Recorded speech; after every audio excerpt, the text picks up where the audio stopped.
नमस्कार दोस्तों, मैं राकेश कुमार मौर्य आपके सामने एक नया टेस्ट सीरीज में लेके आया हूँ और इसमें भी 15 प्रश्नों का एक श्रृंखला है जो अच्छे प्रश्नों को हमने चयन किया हुआ है और मैं आपको अपने यूट्यूब चैनल आर के जियो वर्ल्ड 0.2 पे आपको स्वागत करता हूँ, वेलकम करता हूँ। पहला प्रश्न देखते हैं दोस्तों, कह रहा है कि निम्नलिखित भूगोलवेत्ताओं में से किसने जलवायु वर्गीकरण में वर्षा वाष्पीभवन अनुपात के विचार को रखा। तो दोस्तों इसका ऑप्शन जो ए है कोपेन, ऑप्शन बी है त्रिवार्था, ऑप्शन सी है थॉर्नथवेट और ऑप्शन डी है स्ट्रहलर। तो दोस्तों आपने इस प्रश्न के उत्तर का चयन कर लिया होगा।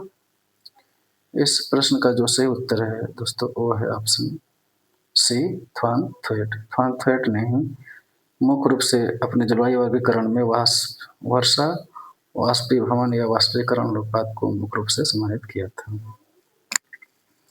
दूसरा प्रश्न देखते हैं दोस्तों, जो समुद्र विज्ञान से संबंधित है। कह रहा है कि निम्न में से कौन सही सुमेलित नहीं है। ठीक है दोस्तों, निम्न में से कौन सही सुमेलित नहीं है। ऑप्शन ए है सुंडा गर्त हिंद महासागर, ऑप्शन बी है पोर्टो रिको गर्त दक्षिणी अटलांटिक महासागर, ऑप्शन सी है अल्सुनियन गर्त उत्तरी प्रशांत महासागर और ऑप्शन डी है टोंगा गर्त दक्षिण प्रशांत महासागर। तो दोस्तों इस प्रश्न के उत्तर का चयन कर लिया होगा आपने। इसका जो सही उत्तर है दोस्तों वह है आपका पोर्टो रिको गर्त दक्षिणी अटलांटिक महासागर। दोस्तों यह दक्षिणी अटलांटिक महासागर में न होकर यह उत्तरी अटलांटिक महासागर में स्थित है, इसलिए है ऑप्शन सही, ऑप्शन बी। तीसरा प्रश्न देखते हैं दोस्तों, ये भी बहुत महत्वपूर्ण प्रश्न है। तीसरा प्रश्न कह रहा है कि नदी जीवन के पूर्ण चक्र की संकल्पना का प्रतिपादन निम्न में से किसने किया है। ठीक है दोस्तों, नदी जीवन के पूर्ण चक्र की संकल्पना का प्रतिपादन निम्न में से किसने किया है। ऑप्शन ए है पावेल, ऑप्शन बी है गिलबर्ट, ऑप्शन सी है किंग और ऑप्शन डी है डेविस।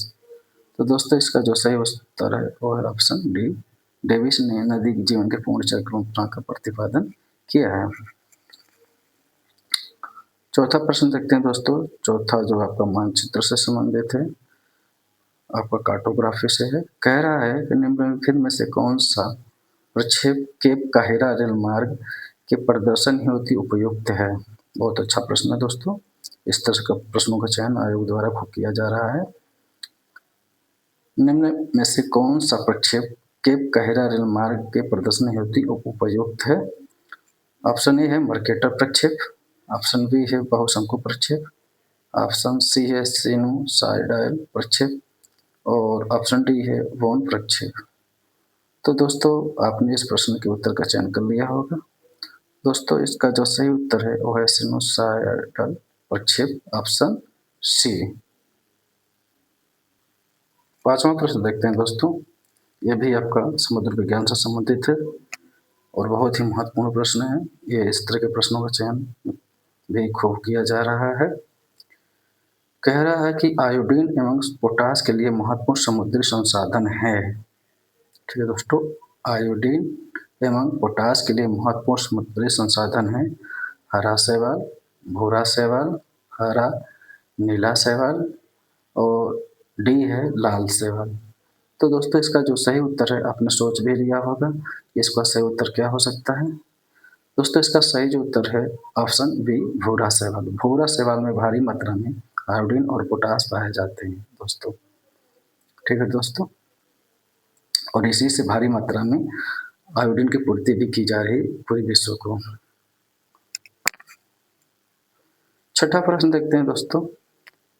छठा प्रश्न कह रहा है कि ध्रुवों की ओर ट्रोपोपॉज की ऊंचाई ऑप्शन ए बढ़ती है, ऑप्शन बी घटती है, ऑप्शन सी स्थिर रहती है, ऑप्शन डी एक बिंदु पर स्थिर रहती है। तो दोस्तों ट्रोपोपॉज की ऊंचाई मुख्य रूप से जो है ध्रुवों की ओर घटती है। ठीक है दोस्तों, ऑप्शन बी घटती है। 7वां प्रश्न, ये भारत के भूगोल से संबंधित है दोस्तों। कह रहा है कि निम्नलिखित में से भारत का कौन सा प्रदेश विस्थापितों के पुनर्वास और जनजातीय क्षेत्र के समन्वित विकास से संबंधित है। ऑप्शन ए है तेलंगाना, ऑप्शन बी है दंडकारण्य, ऑप्शन सी है बुंदेलखंड और ऑप्शन डी है कोरोमंडल तट। दोस्तों इस प्रश्न के उत्तर का चयन कर लिया होगा आपने। इसका जो सही उत्तर है दोस्तों वो है ऑप्शन बी दंडकारण्य।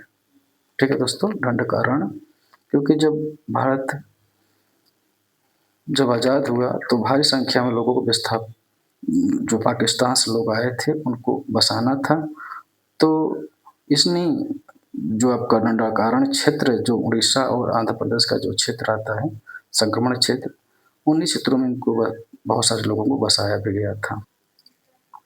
9वां प्रश्न देखते हैं दोस्तों। 9वां प्रश्न से पहले अगर आप हमारी इस यूट्यूब चैनल से नहीं जुड़े हैं तो आप हमारी इस यूट्यूब चैनल से ज़रूर जुड़ जाइएगा।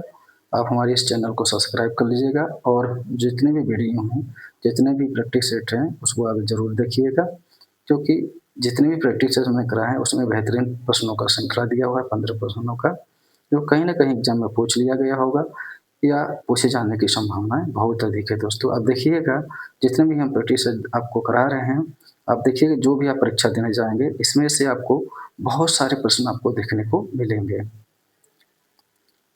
9वां प्रश्न कर रहा है कि काला चीता पर्वत किस देश में स्थित है। ठीक है दोस्तों, काला चीता पर्वत किस देश में स्थित है। ऑप्शन ए है भूटान, ऑप्शन बी है पाकिस्तान, ऑप्शन सी है अफगानिस्तान और ऑप्शन डी है नेपाल। तो दोस्तों इसका जो सही उत्तर है वो है ऑप्शन बी पाकिस्तान। पाकिस्तान में दोस्तों काला चीता नामक पर्वत स्थित है। 10वां प्रश्न देखते हैं दोस्तों। 10वां प्रश्न कर रहा है कि सुनामी में सबसे अधिक प्रभावित क्षेत्र कौन सा। सुनामी से सबसे अधिक प्रभावित क्षेत्र कौन सा है दोस्तों। ऑप्शन ए है हिंद महासागरीय क्षेत्र, ऑप्शन बी पूर्वी प्रशांत महासागरीय क्षेत्र, ऑप्शन सी है पश्चिमी प्रशांत महासागरीय क्षेत्र और ऑप्शन डी है उत्तरी प्रशांत महासागरीय क्षेत्र। तो दोस्तों इस प्रश्न का उत्तर का चयन कर लिया होगा आपने। दोस्तों इसका जो सही उत्तर है वो है ऑप्शन सी पश्चिमी प्रशांत महासागरीय क्षेत्र सबसे ज़्यादा सुनामी से प्रभावित होने वाला क्षेत्र है।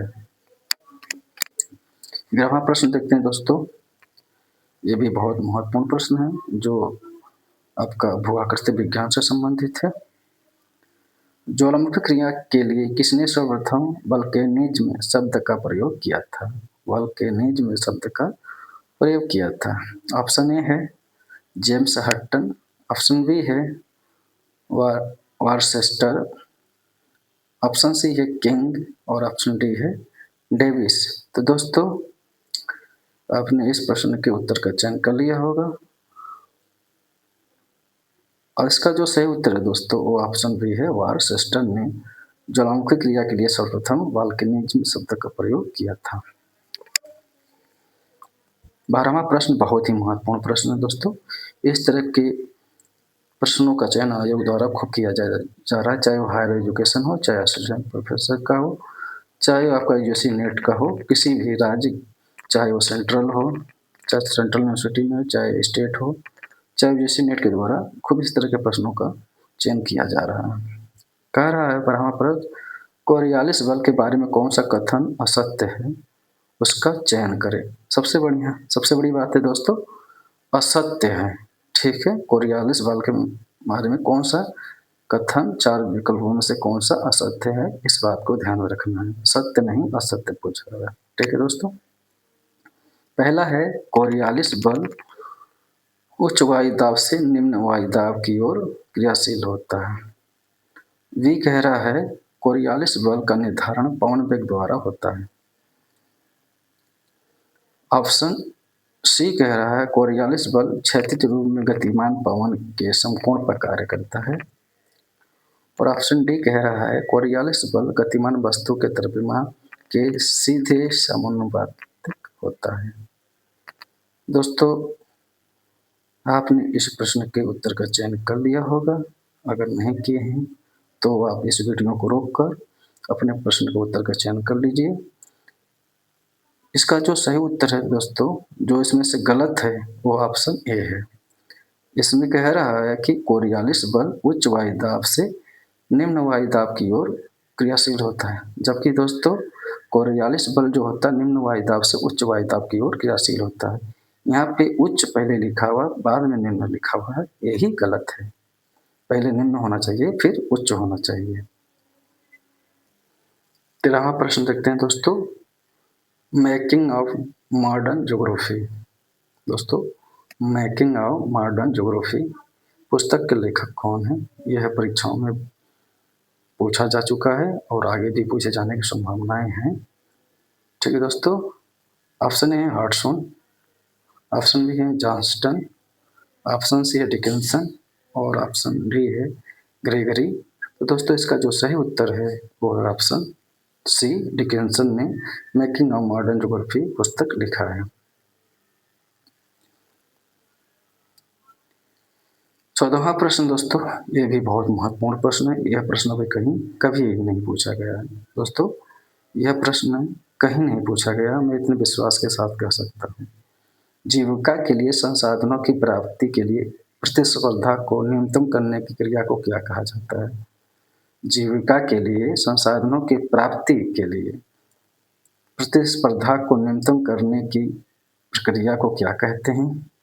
संसाधन विभाजन, संसाधन प्रतिस्पर्धा, सी है संसाधन संरक्षण और ऑप्शन डी है संसाधन विलोपन। फिर से पढ़ देते हैं। ऑप्शन ए है संसाधन विभाजन, ऑप्शन बी है संसाधन प्रतिस्पर्धा, ऑप्शन सी है संसाधन संरक्षण और ऑप्शन डी है संसाधन विलोपन।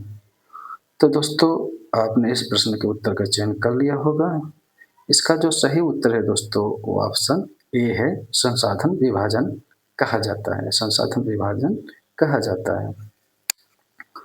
15वां प्रश्न देखते हैं दोस्तों, और 15वां प्रश्न इस टेस्ट सीरीज का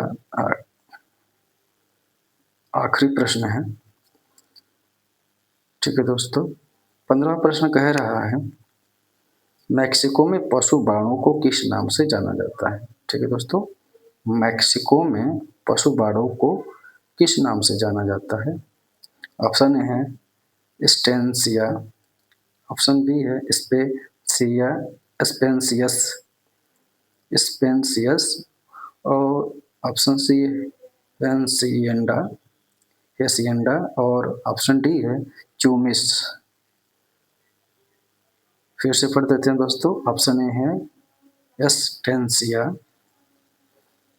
ऑप्शन बी है स्पेंसियस और ऑप्शन सी है हेसिएंडा और ऑप्शन डी है क्यूमिस। तो दोस्तों, इसका जो सही उत्तर है वो है ऑप्शन सी, हेसिएंडा। हेसिएंडा, मैक्सिको में पशु बाड़ों को हेसिएंडा के नाम से जाना जाता है। दोस्तों, ये था हमारा 10वां प्रैक्टिस सेट, जो बहुत ही महत्वपूर्ण प्रश्नों का यह टेस्ट सीरीज श्रृंखला था। आगे भी मैं इसी तरह के टेस्ट सीरीज में लेकर आऊँगा और आशा करते हैं कि यह टेस्ट सीरीज आपको बहुत अच्छा लगा होगा।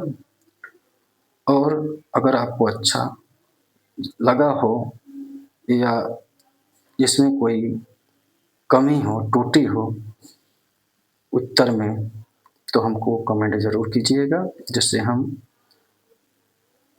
उत्तर में करेक्शन कर सकें। मैंने जितने भी प्रश्न बनाए हैं, जितने भी उत्तर मैंने दिए हैं, बहुत ही सोच समझ के दिए हैं। हो सकता है कहीं हमने प्रश्न को उत्तर में कोई गलती कर दी हो, क्योंकि मानवीय भूल होती है। मानव हैं, हम मानव हैं, मानव से भूल होती रहती है। अगर कोई भी अगर त्रुटि है तो कृपया कमेंट कर करके ज़रूर बताएं और हम बहुत ही सोच समझ के प्रश्नों को उत्तर को देते हैं आपके सामने, कि कोई भी प्रश्नों का उत्तर हमारे मुख से गलत न निकले। दोस्तों लास्ट में ज़रूर आप कमेंट कीजिएगा कि आपके 15 प्रश्नों में से कितने प्रश्न का सही उत्तर आपने दिया है। इससे मुझे ये पता चलेगा कि आपकी तैयारी कैसी चल रही है। और आप ये भी कमेंट कीजिएगा कि हम किस तरह की वीडियो आपके सामने लेके आएँ। हो सकता है हम प्रैक्टिस से लेके आ रहे हैं, इसमें भी कोई चेंजेस आपको चाहिए और भी कुछ इसमें जोड़ने की बात है, तो हमको ज़रूर बताइएगा दोस्तों। मैं ज़रूर जोड़ के वह प्रश्न आपके सामने लाऊँगा। धन्यवाद दोस्तों।